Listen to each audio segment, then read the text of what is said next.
What's going on, everybody, and welcome to another edition of the Links and Locks Best Bets podcast presented by Bet365. I'm Jason Sobel from the Action Network. He is Ben Everill from Golf Bet, and we are going to break down 18 holes, 18 bets from this week's Crowne Plaza Invitational at Colonial Country Club. But first, we'll also break down this past week's PGA Championship, where we were both on hand to watch Brooks Koepka win a fifth career major championship. We'll get to that in just a second, Benny. But first, as a reminder, the Links and Locks podcast, proudly presented by Bet365, the world's favorite sportsbook brand. Sign up with promo code ACTION to get Bet365's exclusive sign-up offer. Bet $1 on any game, get $200 in bonus bets. Must be 21 or older. Offer available in Colorado, New Jersey, Ohio, and Virginia in the U.S. Gambling problem? Call or text 1-800-GAMBLER. Benny, next time we have a major championship, when we break down all the numbers and look at all the data and try to find some good prices, remind me these three little words. Just bet Brooks. That would have worked really well if we got that reminder last week. Yeah, look, we have to front up and take the music, mate. We both had one guy who opened up with an 80. Sungjae he absolutely smashed us last week. And look, to the listeners out there, and I know this is no help afterwards, but we did get word late before the first round that he was looking a little dodgy, a little stiff, and a little sore from his trip to Korea, where he'd won. It was not enough information to sort of suggest, well, definitely get off him. But it turned out that maybe that was a bit of mail that came late that would have been nice to know earlier when we did that pod. He's usually the Iron Man, Sungjae, but terrible to start. And we have to, all we have to do is cop that one, mate. I suppose we were way off. Yeah, that's our bad. Look, we're gonna get everything right. I don't know. I'm 1 for 2. I picked Rahm at the Masters, so I'm 1 for 2 at the majors. But no, look, we owe an apology. We'll give you your money back for that Sungjae bet. Not your money back on the bets you lost, but your money back on everything you paid to listen to this podcast last week. Just send Benny the receipts. He'll take care of it. Yeah, good no, stuff. We're laughing Look, about to be fair, if you can't laugh about it, we get that, we're trying to help everybody out there. Yep. We certainly don't want to give you bad analysis, bad information. We're trying to help. The times when we're both on the same player, recently, that's meant a really good thing. If you and I both like a guy a lot going into an event, Tony Finau is a great example. About 4 weeks ago at the Mexico Open, we've been pretty on. We both just absolutely swung and missed at Sungjae. So hopefully, like myself, you guys out there hit Brooks Koepka Sunday morning when that was I got him at even money Sunday morning. You might have been able to get him at a little bit better than that, plus money in some spots, but at least that saved the week a little bit.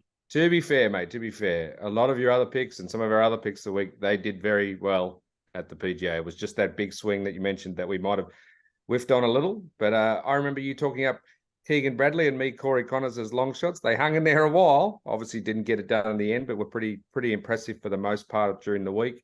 You gave my man Cam Davis some love. He ended up with a Sunday surge.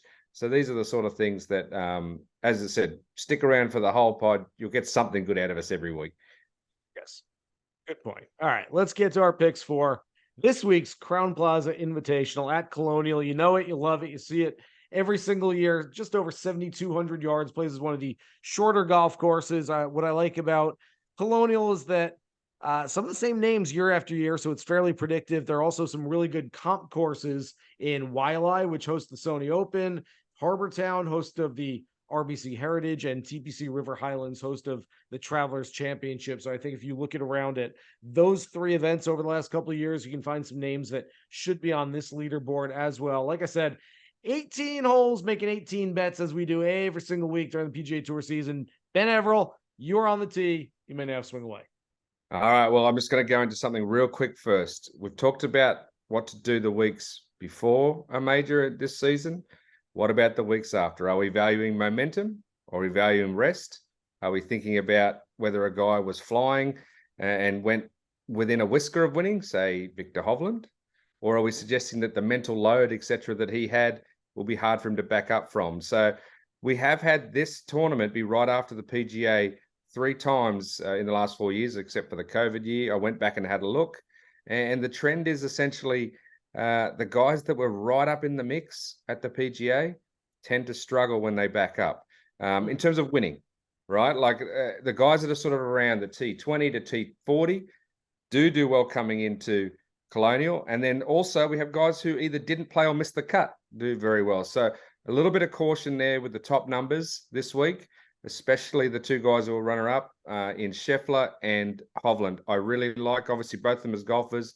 I think it's a danger week for them.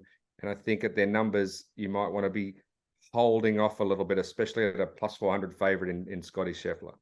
I would throw in, and that's some great information, Ben. I would throw in, especially in this scenario, when that PGA Championship last week in Oak Hill looked more like a U.S. Open than a PGA Championship. If you're ever going to be absolutely wiped out after a PGA, it was that one last week. Yeah, and so that does give me a little concern with literally the two runners up because of their numbers as well. Plus 400 favorite, Scheffler, who was in the mix the entire week. So he was in the mental load the entire week. Hovland was really in it on Sunday and spent some time with him after. He was very disappointed, and it'd be tough to see him not feeling a little jaded. I know we've got a few days before it starts again, but it would be tough for me to think that there's not going to be some sort of letdown over the 4 rounds at some point for him. But I digress. Let me get into my first pick. Right. And after saying all that, I like a guy who was 4th at the PGA, but never really in contention, and never in contention. Never really had a mental load, never really felt it at all, despite finishing 4th. And that's my man, Cam Davis. Cam Davis, he's right on the swing of this trend I was telling you about. Essentially, it comes down to, did you have to feel the heat of competition? Did you feel the hammer? And no, he didn't even really feel the hammer of finishing top 10 because it was sort of a sneaky last round surge up where other guys faltered on a tough course. He went out very early. So with that in mind, the fact that he ranks 11th in relation to par from 150 to 175 yards, that's our sweet spot this week. 29th on tours, tee to green, more than good enough. Now, one thing to be worried about, he ranks 155th in putting. This course, the winners have been top 10 in putting the last 7 years straight. I will say this. I looked at his last 4 starts. He's improved his putting since he's been well. We talked about how he was sick at the start of the year. It's not top 10 level stuff, but it's much better. It's on the improve. So if he has an above average week on the greens that he could normally have, I expect him to do well. He had his best putting week last year at Colonial, or his second best putting week at Colonial, and finished in the top 10. So I think that it's a course he likes. I think that he'll take momentum and not gassed energy from the PGA. Okay. I like all that analysis. I have got Davis on my list this week, so I'm going to move him from the hole I had him on to the second hole here, and I will give you Cam Davis, first round leader at 45-1. And so I base this on the fact that he shot a 65, which tied the low score of the PGA Championship on Sunday, hoping he keeps his foot down on the accelerator. It's very interesting to me, Benny, because Cam Davis is a guy who does more of his damage with the driver than any other club in the bag.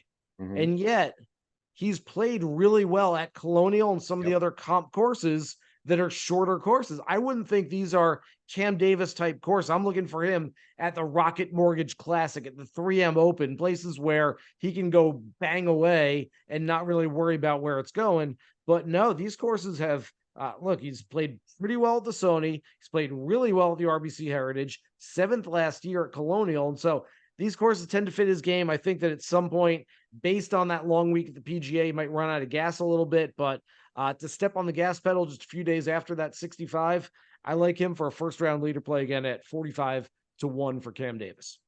Let me give you guys a little bit of insight on Davis and his psyche. Essentially, he can be, and he even looks like a young version of John Senden back in the Australian days, where it was just a ball striker, whatever. He had that game coming through, a little bit vanilla, if you want to call it that. Nothing exciting, not making as many putts as he should from close approaches, etc. And then when he got to tour, he realized, I have to be a bit more aggressive. I have the game in it. I know it. He can bomb the ball. He was holding himself back. And then he had this period where he goes, I've got to be more like Phil Mickelson type and just take it on and not be so worried about what might happen. And he went through a phase where he tried that. and it was a bit too reckless, and he got things moving a bit too far right to left. So now, over the last few years, has been all about growing up and bringing in sort of a mix of those two, not being too straight and narrow, but also picking his moments for when to attack. And that's the evolution of Cam Davis. And that's why we're seeing him become that better player. He's marrying those two things up, figuring out what his style is going to be. And that's, I think, he's only going to get better. It's going to be pretty cool to see over the next 2-3 years. Yeah. All right. Let's get to the third hole for you. All right. Third hole. Well, you went first round leader, so I'll just jump in there as well, right? This is the one place, and I'm not saying do it, but this is the one place you might think of Victor Hovland at 25-1. If you think he's got any hope of carrying on momentum, then I would say do that. But I don't think, as I said, I fear for him. I love him. I love his caddy Shay, the Aussie Shay Knight. I hope they have a rebound week. I hope I'm completely wrong. I just feel like there has to be a gassing point at somewhere. And look, the reason I say this is where you get him is because he is second in first round scoring on the PGA Tour, Victor Hovland, this year. Behind, of course, Scotty Scheffler, the other guy I'm saying, is probably going to tank a little in this thing. So that's where you might see the value in the two of them. But I like a different guy that played half decent last week, but again, didn't really forge his way. He threatened, but didn't actually get right up there into contention hard. And he's 35-1 going off in the morning wave, and that's veteran Justin Rose. Yeah, I think Rose is a nice play this week. He's very interesting, a past champion at Colonial. The ball striking's been really good. I think he finally got into the spotlight a little bit last week, maybe playing with Michael Block. It's crazy to think that playing with Michael Block on Saturday finally put Justin Rose in the spotlight a little bit, but he's been playing some great golf, not just the win at Pebble Beach, but this is really 5 events in a row over the last 2 months where he's playing some really strong golf. And I think it was finally highlighted at the PGA. And I would expect a lot of people looking at Rose this week. And I don't see Rose a guy that is going to get too flummoxed by the fact that, hey, I just had a long week at Oak Hill and now I've got to bounce back. He's been doing this long enough that it shouldn't affect him too much. So I don't have Rose anywhere, but I do like Rose a little bit this week. All right, fourth hole. Benny, I kept going back and forth. My favorite long shot outright. And I was like, him. Wait, no, him. No, him. And so you know what? I'm just making it 2 guys. And I'm going with 2 long shot outright plays. The first one is a guy who missed the cut last week, but has played really well recently. A couple of top 10 finishes in the last month or so, month and a half. Emiliano Grillo, who's got a really nice track record as well at Colonial with 3 top 20s and 6 starts. He's playing some good golf. He can absolutely win this golf tournament. He's a good iron player, not always the greatest putter, but if he starts getting that putter rolling pretty well, which he's done a little bit recently, I think he's a very strong play on every platform. And then the other guy, I think we tend to look at Eric Cole sort of in the same way we looked at Michael Block, like, oh, what a cute feel-good story. That's nice that he's a 34-year-old rookie and he's making paychecks. It's really good. Talking to other PGA Tour players, like, nah, like this dude's like legit really, really good. The Honda Classic was not the last of what we'll see of Eric Cole in contention. This guy's a legit gamer. He's won literally hundreds of events on the mini tour circuit. He's 90-1 this week. I think Eric Cole has a game to win a golf tournament like this one. Driver is probably the club that hurts him the most in the bag. You don't need driver everywhere on this golf course. The irons and especially the putter are really good. I will have a lot of Eric Cole as well. Yeah, I think last week is a huge learning curve for him. He had that sort of overnight lead, as we know, when the first round wasn't finished, came back and had that iron into 6, put it in the water, and then never sort of threatened from that point on, but still stayed up and around the top 10, top 15 for most of that week. So the one thing I hear from guys as well about him, like you said, is, you can tell he's a winner. Like you can tell, and it might have been at a lower level, but it doesn't matter. There are guys out there that when they get a sniff, they at least know how to try to get it done. A great example of that in the Aussie realm that you might even forgotten, there's a guy like Nick Flanagan, won the USAM, and then would get in. He would either win the Corn Ferry Tour or miss the cut by 5. Like he just, that's the type of player that I think Eric Cole can be. Anyway, you mentioned you get forcing me into my next hole here. The player markets at Bet365. You mentioned Emiliano Grillo, 47th or better you can get him for this week. I think that's almost a smash play. 6 from 7 making the cut there at Colonial, and the only time he missed was when they moved it to the June during the COVID year.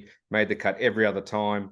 Tied 8th and solo 3rd, T19, T25, like T24. He has played well there every single time.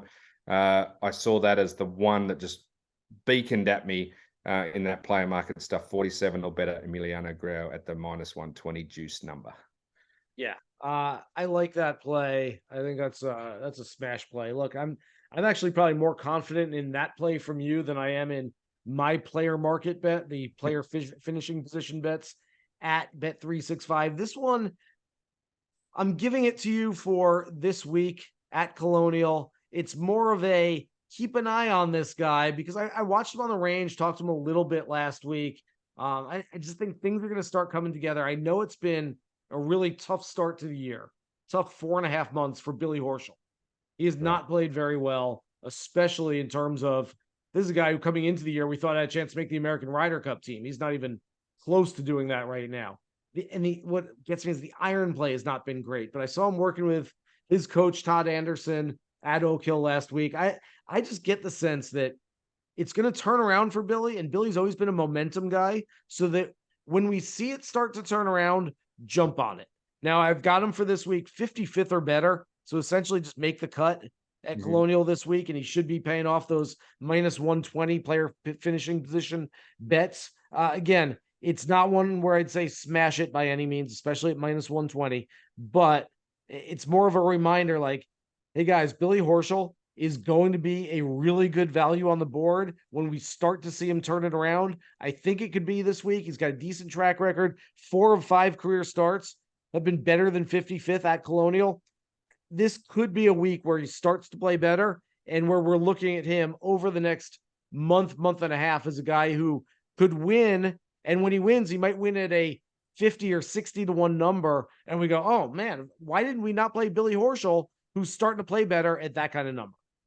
Yeah, and look, those who remember, it wasn't that long ago that he absolutely destroyed everyone at Memorial with ball striking clinic. I know he'll be eyeing off trying to, and generally speaking, he's one of those guys that's you got to keep an eye on in a US Open too when he has the ball striking going. So if you can get it going this week into the next month, he does become a bit of a smoky at a good number. You're right. Okay, let's go to another veteran, if you will, for a top 10 play. It's been a run of near misses of late for this guy, but I think that trend will continue at Colonial. We'll have a near miss and be in the top 10, and that's member Ryan Palmer. I think the +550 or so that you can get for top 10 is reasonable. He played in the final group on Sunday at the AT&T Byron Nelson, settled for T8, top 10. And just on Monday yesterday, or when he was going for his spot in the US Open at the Texas Sectional, he was one shot off getting into a playoff for that. He's 13th on tour in relation to par on approach shots from that 150 to 175 yards.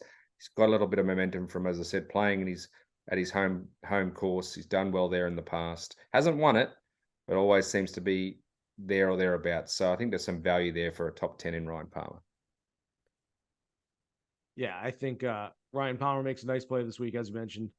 4 top 10s, 6 top 25s in 19 career starts. Nobody knows this golf course better than Ryan Palmer, who played really well. He was in contention at the Nelson a few weeks ago. So you start getting to this point in your career where Ryan Palmer is right now in his 40s, and you start going, all right, what means the most to me? And it's not that he's not going to play well at a major, but it might be past the point where Ryan Palmer's thinking about winning a major. So it's, hey, I want to go out and play my best in the events that mean the most. This one means the most to him. I would expect him to have a little more motivation this week. All right. I haven't got to any of my prop plays yet. I'm gonna save those top 5, top 10, 20, 40 for the back 9 here. But on the 8th hole, I'll get to my matchup play. You mentioned Viktor Hovland. You mentioned he might be a little bit of a fade for you. He is absolutely a fade for me this week. Viktor, uncharacteristically, after hitting that 16th hole bunker shot into the lip, very much like Corey Connors, making double bogey, essentially taking himself out of contention at the PGA a few days ago. He was despondent afterwards. He did limited interviews after the round. I didn't get a chance to talk to him, but I was almost surprised because Victor always seems like a happy-go-lucky kind of guy. Yeah. He's a guy that I would have thought would lose a major and kind of go, oh, well, I tried my best and we'll go get him next time. I was, and don't get me wrong, I was pleasantly surprised at how much it seemed to affect him in the aftermath because he was Yeah. pissed off. And rightly so. I get it. Like I don't want a guy who's happy-go-lucky in the moment after not winning a major. I was sort of a little pleased to see Victor Hovland pissed off. That said, Victor does a lot of his damage with the mid and long irons. I think he's, if not the best in the game, one of the best in the game with a 5-iron in his hands. This is not a course where you're going to see a lot of that. You're going to have a lot of approach shots from 100 to 150 yards. Not that he's not good at those. He's certainly good at those too, but I think it neutralizes his advantage. And I also just think that there's a little scar tissue built up from last week, and he's going to be a little down on himself.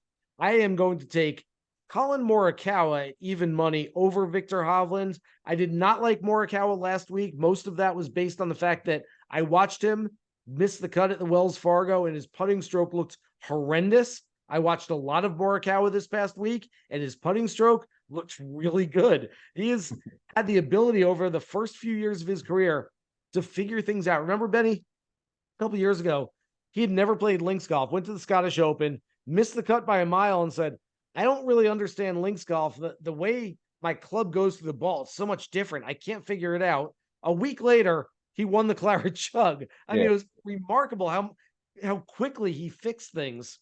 So for him to go from putter looked terrible to 2 weeks later, putter looked really good. For me, I am of a clear conscience that I can pick Collin Morikawa, knowing that the putter has been at least fixed to the extent where he can play well this week. So Morikawa, even money over Hovland.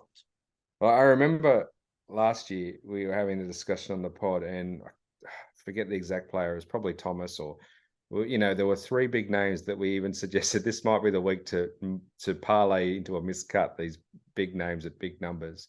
It's a lottery pick because I think in the end it was Mito that made the cut, and we thought he was the one that wasn't part of them that wouldn't, right? But honestly, if you're looking for a little throwaway one, this is the week where something crazy like Hovland and Scheffler both missing could happen. Like, I know it's only 120 guys, it might not, but if it's ever going to happen, it would be this week. And basically, you'll never see it happen again, the two of them doing it together at the same week. So, it's you could just got to think about these things and not. This is what you and I talk about this all the time. There's plenty of people in this industry that just go straight down the number barrel, just throw the numbers into the machine and say, this guy plays well here, this guy does that. You do have to factor a human element. It's just that's golf. And whether it be the result from the week before or whether it be, like we said, we saw Jason Day, he was just gassed when we actually got to talk to him at Oak Hill, and he didn't play practice round. And, I had mentioned that he was a chance to, in the pod, to continue it on. But once we talked to him, that was never happening. That was, those are the things you've got to keep an eye on in the lead up to events. And just so no one thinks this is a, just criticize Victor Hovland thing right here. I don't like him this week. I could see myself picking him next week at the Memorial. 100%. I think that's a really good course for him. 100%. And so this is not a long-term fade Hovland kind of thing. This is just this week, 1 week only. It's a little strange to me that he's even playing this week. And that's always a red flag for me. Like, why is Victor Hovland playing Colonial? Like, it just doesn't seem like his kind of place, doesn't seem like his kind of course, and wouldn't surprise me if he's going home, like you said, on Friday afternoon. But I think he could bounce back. And I especially like him better at Memorial if he does miss the cut this week. So that's another thing I'm looking at. Hoping for him to miss the cut, not only because I might have a missed cut play, but because I think that'll help us jump on him the next week at Memorial as well, get a better number. Yeah, and I think you should watch him for the US Open as well, because he'll be definitely determined. But anyway, let's go on to the 9th hole here. You've done your long shots. Let me throw one at you. As I said, it's a tee to green course. You've got to, place your ball and get on the green, but you also have to putt. So when I saw 250 to 1 on the guy second on tour in strokes gained putting, that's a long shot worth having a crack at, I reckon. And that is Sam Ryder. He's had some struggles on that tee to green. But I said the importance of putting historically at Colonial. It's a nice juicy number. If you're second in strokes gained putting, keep it in play a little bit more often this week, because he doesn't have to worry about smashing it as far as other weeks. Not that far removed from a T3 at Valero, Texas Open. Sam Ryder for me is a great long shot. Sam Ryder is 250-1. This one slipped through the cracks for me. I'm not going to lie. Benny. He's come in, I think, perfect 225-1 now, but yeah. Okay. Oh, it just went down. People are listening. It went down already. It just got shorter as we're talking. It's a live podcast, apparently. Benny, this is the epitome of what I like to see in a long shot play, because I know some people look at it and go, yeah, but he missed the cut his last 3 starts. That's true. And the start before that in Texas, by the way, finished in 3rd place. Back at Torrey Pines earlier this year, finished in 4th place. He was right there in the lead going into Sunday, I believe. And so what I want in a long shot play, if I'm betting a guy at triple digits, literally just for an outright play, not for a top 10, not for a top 20, I want the high ceiling. I don't care about the floor. Look, if he finishes in 2nd, I lose my money. It's not a winning bet. So you want him to win. I want some win equity here. Sam Ryder has that win equity at that number. I think that's a really smart play, Benny. There you go. So, I saw that and thought, wow, if he puts the dots off it, that's an incredible value. Yeah, that's really good. All right. I like that. We'll get to, I've got a whole bunch of prop plays left for you on the back 9, but one more reminder, the Links and Locks podcast is proudly presented by Bet365, the world's favorite sportsbook brand. Sign up with promo code ACTION to get Bet365's exclusive sign-up offer. Bet $1 on any game, get $200 in bonus bets. Must be 21 or older. Offer available in Colorado, New Jersey, Ohio, and Virginia in the U.S. Gambling problem? Call or text 1-800-GAMBLER. All right, we get to the back 9 at Colonial Country Club, and I will get to all the prop plays that I left on the board here. And I'll start with the top 5. And look, I like everything about the player except the course history. Russell Henley, I think, is one of the more underrated players on the PGA Tour. I never hear anyone talking about him. The ball striking has not been as good this year as it's been in past years, but he's gained strokes with his irons in his last 5 starts over that span of 4th place at Augusta National, a couple other top 20s. He's playing some really good golf. The one hesitation I have is that he's only played Colonial once in his lengthy career. That to me is a little strange. This feels like a really nice marriage of player and golf course. And the fact that Russell Henley has only made 1 start back in 2018, made the cut, didn't play that well. That's kind of strange to me. This should be a really good setup for Russell Henley. I will take him for a top 5 at plus 750. Yeah, well, that's a juicy number. So we'll see how that pans out. You mentioned, a good fit to the golf course and how it plays. My top 40 play this week, and I'll preface it saying this: I started at plus numbers only when it comes to top 40. I could give you a million guys. Scotty Scheffler for a top 40 this week. Yeah, right. I give you a million guys in the minus, and even like the minus 150, 170 reason I think are good. But I saw one guy whose game literally matches the metrics, if you will, the whole data golf and whatnot ever. This course is supposed to be for him. He's also a mate of mine, plus 190, Aaron Baddeley. I think that you got some value there. You can essentially have some fun with that. Distance, obviously not an issue this week, as we talked about. He just has to get it in play, get on the green, and you let that one-handed putter stroke get going. He just used to one quick look, smash it in, and Bads will have fun this week. So that was a value top 40 I saw. All right. Getting to the 12th hole, you're going to start seeing a definitive trend in my next few picks here, because they all fall along the same lines as far as the data and the metrics. But we get to the 12th hole. When you're talking Tom Hoge, you're talking ball striker. Tom has, in the last 2 weeks, fallen from 1st in strokes gained approach shots to 2nd last week. And now he's all the way down at 3rd place on the list. Oh my God, the guy can't hit an iron shot. What's wrong with Tom Hoge? Actually, he gained more than a stroke per round with his irons last week at Oak Hill. So it wasn't bad. He just got passed by a couple other guys. And those 2 guys are Morikawa and Scheffler, by the way. It's not like he was passed by 2 guys who like, who are they? Tom Hoge, though, TCU grad, went to school just down the street. This one should mean a lot to him. He hasn't played his best golf here in the past, but he's a better golfer than he was in the past. Top 10, plus 500, 5-1 for Tom Hoge. Yeah, I think he'll do excellent this week because I've not picked him anywhere. And I've picked him 100 times this year, it feels like, and hasn't necessarily come through yet. So I'm clearing the decks so that he can be brilliant. Yeah, makes sense. All right, I'll give you my top 20 playing the same, similar as you. Now, this is where I am starting to go into some metrics and some how this course should play and has in the past, because it's somewhat predictable, the course, having played there a lot on tour.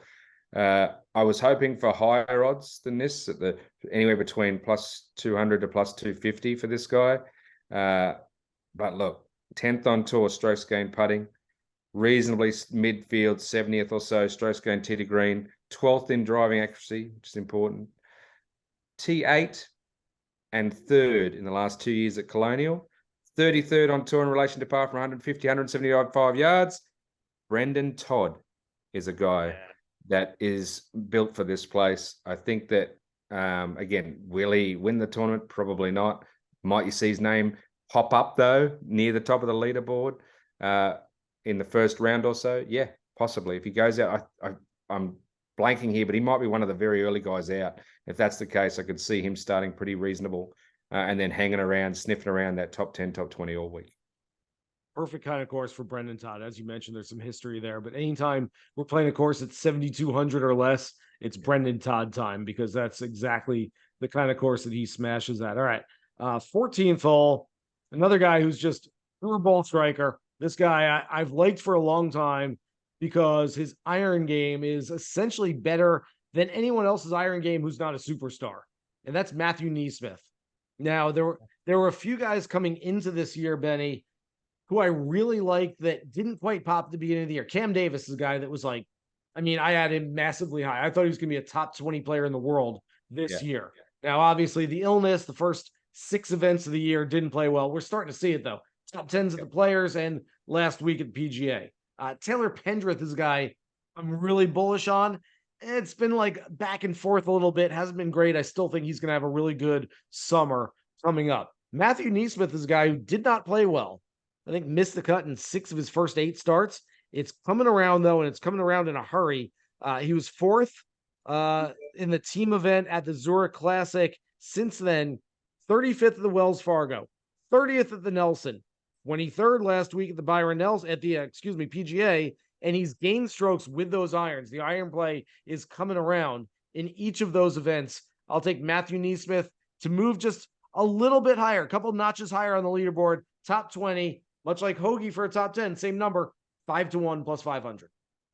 Okay. Top 5. This guy was one of my guys to one of my outrights until snuck the Aussie Cam Davis in ahead of him. This is not a good number because he's one of the favourites up near the top. But Tony Finau, I think, is rested from the PGA, not having played that well there. Back of the pack on the weekend. Birdie or better percentage from 150 to 175. He's 26th on tour. When you turn that into scoring, he's 14th on tour. As I said, never really in the mix at Oak Hill, so his mental load wasn't heavily taxed. Won recently in Mexico, 4th strokes gained approach and tee to green on tour.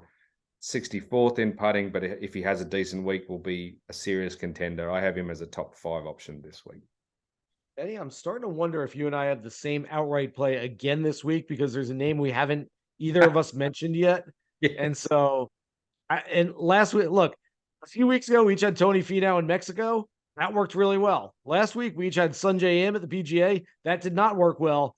You and I spent a lot of time hanging out together at the PGA last week in Rochester. We may be sharing a brain at this point. If we have the same outright pick again, I don't know if I like that. We'll see. Maybe it's an on again, off again kind of thing. We'll get to that in just a minute, as we always do with the last 2 holes that we play. Meanwhile, 16th hole, in very much the same vein that Sahith Theegala and Davis Riley were undervalued throughout their entire rookie seasons last year. And if you knew golf and you knew what was going on, you could find them for good prop numbers. I don't think the odds makers have quite warmed up to Akshay Bhatia yet. This kid is really good, and this kid's a terrific ball striker. I don't know that I'm going to take him for an outright, even though it's a big outright number. But for a top 40 play at plus 150, I like Akshay to hit those irons really well again this week, and just to be around on the weekend. 150, yeah, that's absolutely the plus number on Bhatia.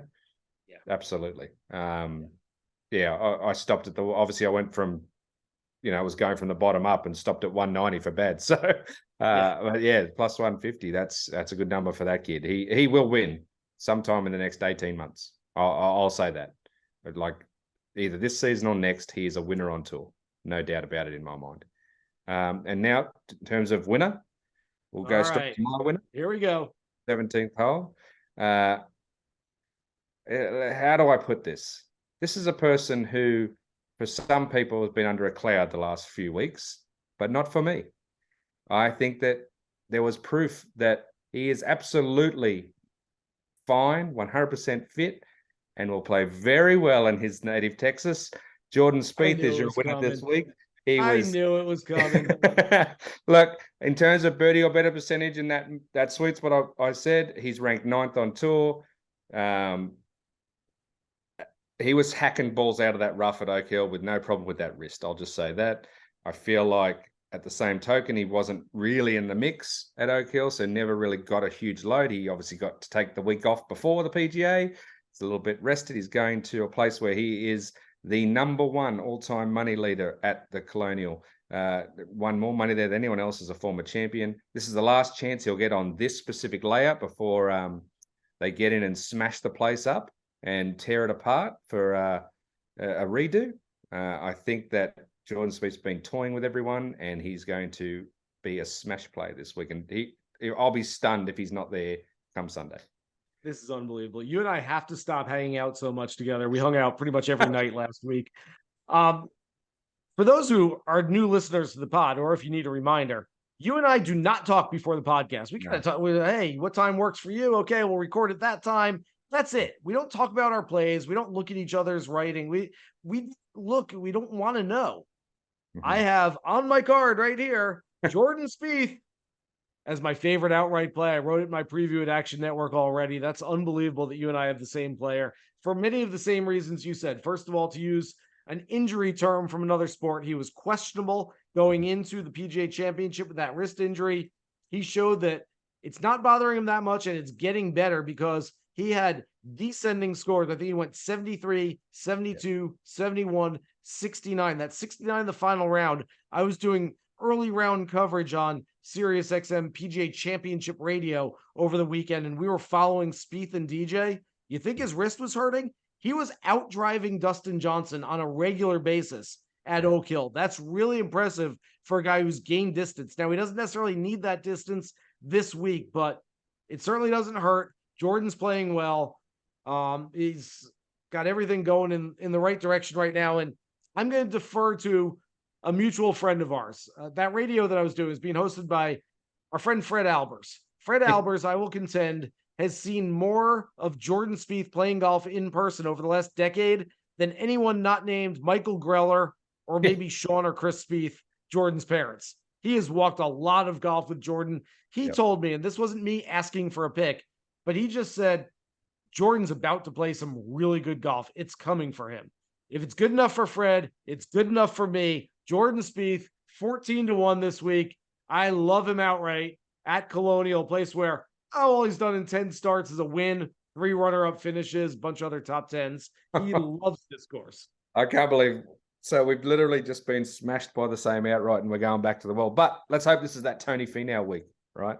And as you said, like, it's up on my preview. That's my pick. It's up on yours. We don't look at each other's stuff beforehand. We just get to, we get the same numbers. We run the same analytics, and we know the same guys. And I think this is where we do sometimes have that point of difference from other people, as we were with these guys last week. Both of us spent time talking to them, walking with them, watching them. And as I said, look, we talked Sungjae up before, but we then got late information that it might not be the case, just unlucky, and I was still prepared to run with that. This week, I just couldn't find a reason not to like Jordan. I just can't find a reason not to like him. And I think he's 100% healthy. I think he's ready to go. And he loves competing in Texas.